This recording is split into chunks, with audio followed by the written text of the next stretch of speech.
verse 6. For thou art an holy people unto the Lord thy God. The Lord thy God hath chosen thee to be a special people unto himself, above all people that are upon the face of the earth. So the Most High chose you and you to be a special people unto himself, above all nations of the face of the earth. Not equal to, not hands in hands with, not same page, above. Are we moving like we are above all nations of the earth right now?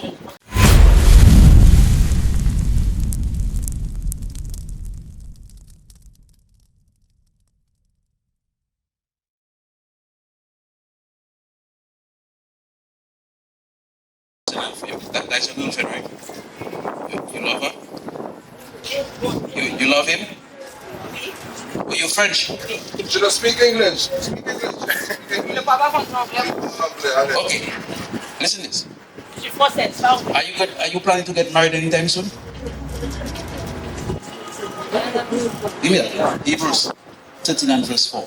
So, if you have no plans of getting married, what is the point? So right now you're just taking up the next woman's wife.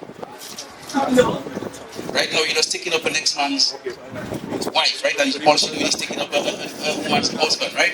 Because the point is this: if you're gonna be together, what is the point? Read that. Let's see that. The book of Hebrews, chapter 13 and verse 4.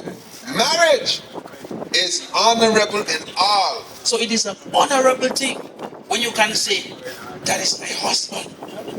When he can say, that is my wife, there is honor in that. The Bible doesn't support boyfriend and girlfriend. Read. And the bed undefiled. The bed undefiled. So you see that thing you like to do? It's undefiled as long as you're married. So now you have license. You can drive. Every day, every night if you feel like. Whatever floats your boat. Read. But whoremongers, but whoremongers and adulterers, God will judge. What is the question is, what is a whoremonger? A whoremonger is a man that running from woman to woman to woman to woman. An adulterer is someone that's married that still having affairs outside of the marriage. It says whoremongers and adulterers, God will judge. How does he judge us? Give me that. Deuteronomy 28 and verse 61. Right? So now we get judged when we is whoremongers. But there is honor in marriage. Right? Look at how the Most High does judge us. Read. The book of Deuteronomy, chapter 28 and verse 61.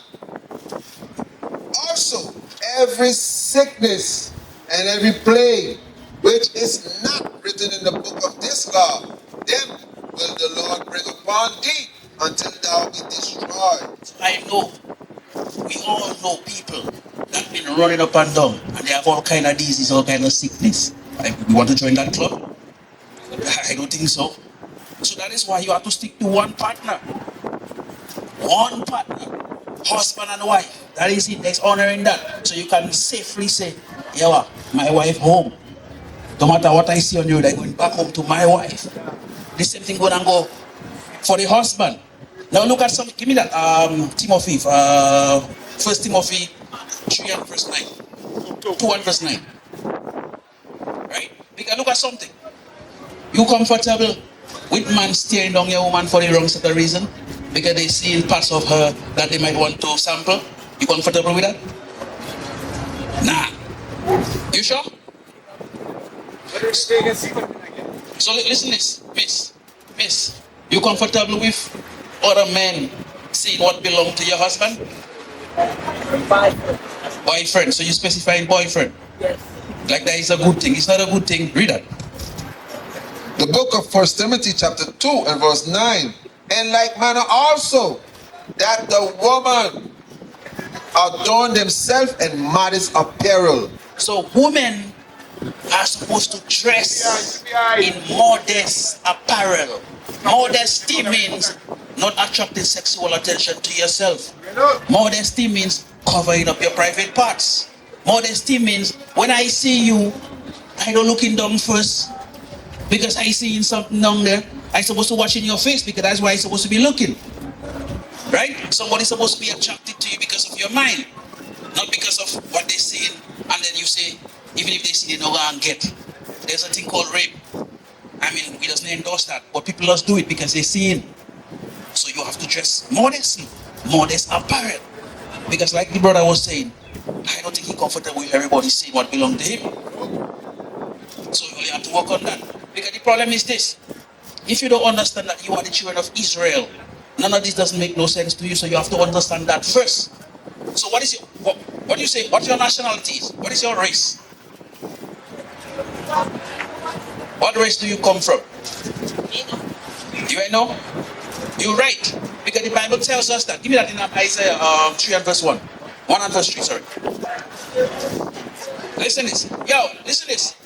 This is not a bashing campaign. We love our people, that's why we're out here. So we come there to genuinely edify our people so we can do better. You understand? Because as you can see, we on the bottom of our own society, all the other nations coming in our zone and making it better than us, they're doing better than us. We have to go to them to learn, to buy everything we need. We have to get it from them. That is not a good thing, that is a curse. And it's all because of what we go in and read, because of disobedience of the law. Listen this, read. The book of Isaiah chapter 1 and verse 3. The ox knoweth his owner, and the ass his master's crib. But Israel do not know, my people do not consider. So the most I compare in the children of Israel to two dumb animals, an ox and an ass. If they take them out from their yard and they bring them somewhere else, as long as they get loose, they're going back home. But the children of Israel, the so-called blacks, Hispanics and native Indians, we don't know who we are according to the Bible. We think we're black. We think we're Anguillian. We think we're from St. Martin. We think we're St. Martin now. We think we're a Frenchman. We've got Guadeloupe. You can't find this in the Bible. We are the Israelites. And listen, give me 7 and 6. Deuteronomy 7 and verse 6. We're not just any and anybody. We are special people. Right? You ready to... Yo, where you have to go? Where else you have to go? Yeah. Huh? Yeah. I just come out to the hungry. You just come out the boat, you're hungry. Yeah. So you're gonna cook when you go home, right? Do I buy food? Cook? You buy food. Mm-hmm. Wow. You cook. That me, I work like that at the street. Deuteronomy 7 and verse 6. The book of Deuteronomy chapter 7 and verse 6. For thou art an holy people unto the Lord thy God. The Lord thy God hath chosen thee to be a special people unto himself, above all people that are upon the face of the earth. So the Most High chose you and you to be a special people unto himself, above all nations of the face of the earth, not equal to, not hands in hands with, not same page, above. Are we moving like we are above all nations of the earth right now? Answer this. Are we, as a nation of people, so-called blacks, are we moving? Are we acting? Are we above all nations of the face of the earth right now? Question to you. No? Why? You know why? You want to know why? The Bible going and answer that question. Let's see why. Give me Deuteronomy 28 and verse 15 fast. 28 and verse 15. Listen this. You want to get understanding of why. Listen. The book of Deuteronomy chapter 28 and verse 15. But it shall come to pass, if thou wilt not hearken unto the voice of the Lord thy God. If we, the children of Israel, refuse to listen to the voice of God, the law, statutes, and commandment, to do them, to observe, to do all his commandments and his statutes, which I command thee this day, then all these curses shall come upon thee and overtake thee. So, going and get your main food supply from another nation that doesn't like you is a curse. Look. Having another nation's face on your currency, that is a curse. Having to go and get history from somebody that colonized you is a curse. Give me that in the same Deuteronomy 28 and verse 45. Right? Oh, that is not blessings. That is a curse. Because do you think if you go to China right now, you will not meet a whole long line of supply chain of black people supplying food to Chinese? You think that happening in China? No.